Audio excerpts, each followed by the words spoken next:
Bonjour à toutes et tous. Je voudrais, avant toute chose, vous exprimer mon admiration. Mon admiration parce qu'en fait, effectivement, le message de paix, l'amour que vous diffusez là aujourd'hui, il faut être fort en fait pour le diffuser face à toute la haine que vous prenez en fait. Et effectivement, si j'ai tenu à être là aujourd'hui, c'était pour pouvoir vous exprimer mon soutien, mais aussi parce qu'effectivement, j'avais été choquée par les propos de Madame la maire. Choquée d'autant plus qu'elle ose se dire effectivement socialiste.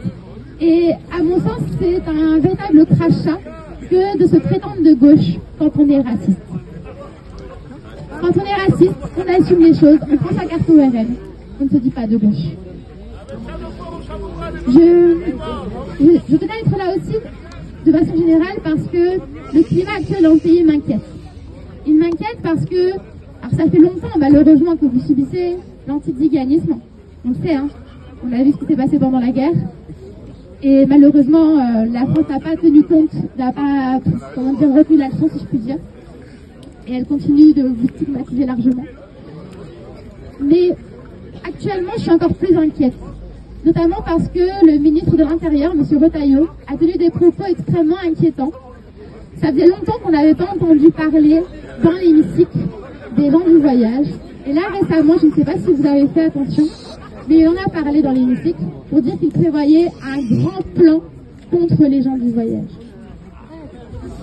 Et il disait pour cela, il s'appuyait notamment sur des propositions de loi qui ont été faites par des députés et des sénateurs qui notamment demandent que plus de 90% des villes soient interdites aux gens du voyage. Donc c'est pour ça que je suis inquiète. Je suis inquiète parce que j'entends beaucoup de propos comme ceux de la maire de Denain. D'ailleurs, ça monte même jusqu'à Emmanuel Macron qui lui-même avait dit de Christophe Détanger qu'il n'avait pas les mots d'un gitan. C'est quoi les mots d'un gitan? Je ne sais pas. Je pense aussi à l'élu Hervé Marseille qui avait dit, qui avait comparé l'Assemblée nationale en disant que c'est le bazar, qu'on aurait dit un camp de gitans. Vous voyez, on a tous ces propos-là qui sont tenus. Et ça, c'est une chose, mais parfois on en vient jusqu'aux actes, et parfois jusqu'aux assassinats. Et là encore, récemment, j'ai été extrêmement choquée par ce qui s'est passé chez la famille Durem à Saint-Germain-les-Arpajons. Vous avez sûrement entendu parler de ce qui s'est passé. On a 200 flics et 2 hélicoptères, dont un militaire, qui sont venus faire une descente chez ces gens. Pourquoi? Alors pas parce qu'il y avait des terroristes, hein. Autant on pourrait le penser. Non, c'est parce qu'il y a une personne qui a fait des cambriolages. Alors je dis pas que c'est bien pour des cambriolages, mais on n'envoie pas 200 flics plus 2 hélicoptères pour ça.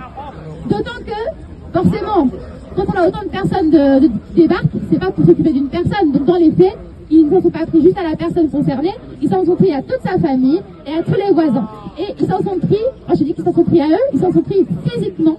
Ça veut dire qu'ils ont fait une balayette à un monsieur de 75 ans qui a été malade. Ils ont braqué des armes sur des jeunes filles. Ils ont frappé des enfants de 12 et 14 ans.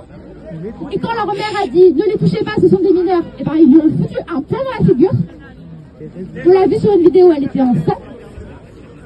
Et ça se passe dans l'indifférence la plus totale. Quand on a voulu dénoncer ça auprès notamment de la préfète, elle a dit qu'elle ne comprenait pas pourquoi on disait ça, que c'était le fonctionnement normal de l'institution policière, et que si on avait quoi que ce soit à dire, eh bien on n'avait qu'à faire un recours, mais qu'en gros on n'avait pas à manifester notre mécontentement. C'est absolument honteux, exactement. Et donc moi, voilà, je vais me répéter, mais face à tout ce qui se passe, toutes ces horreurs, là, je suis vraiment admirative que vous soyez plein d'amour, que vous ayez juste un message de paix. Merci beaucoup. Bravo.